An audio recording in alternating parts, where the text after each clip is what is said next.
But I do feel like maybe I feel sort of a deeper conviction Mm.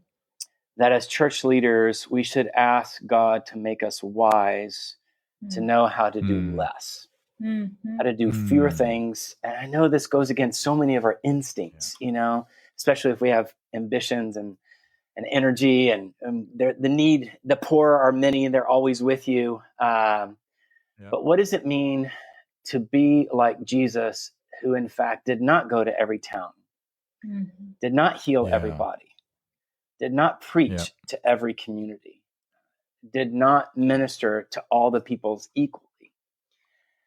So he did a few things and he did them well. And, it's always a tricky algorithm to transpose from Jesus' ministry to our ministry. You just have to sort of say some things are just for Jesus. But I do think the principle holds at some level that we may be better off doing fewer things really, really well, so we can be truly present to each other and offer each other the kind of care that is needed, not to completely forestall all the entropic effects of a fallen world. We can't predict and save every marriage, every child that is abandoning the faith, every instance of abuse in the world. We can't. We're not the Holy Spirit. Yeah. But when marriages are breaking down, when families are struggling, when youth are wrestling with their faith and abandoning it, or whatever it may be, as Ahmi knows, and it's a high touch ministry, a high touch activity that is required to do that work. And so in emergency cases, we send people to professional counselors or therapists to say, hey, can you rescue this? Or psychiatric care.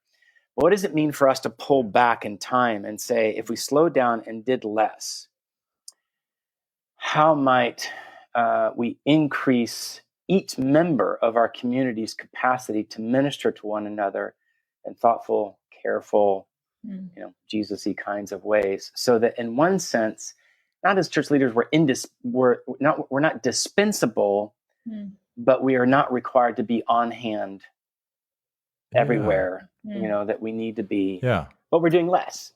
I really do feel like that's the thing that I keep seeing. I've seen for years, and I was a pastor for 10 years in Austin, Texas, before going back to school and coming at Fuller.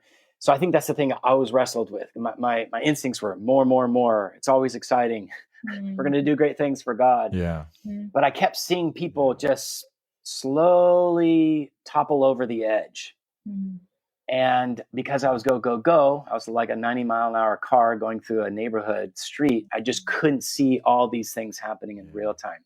So I feel a sense of guilt or regret over those things. And so now, as a professor at a seminary, I try to say, don't do what I did,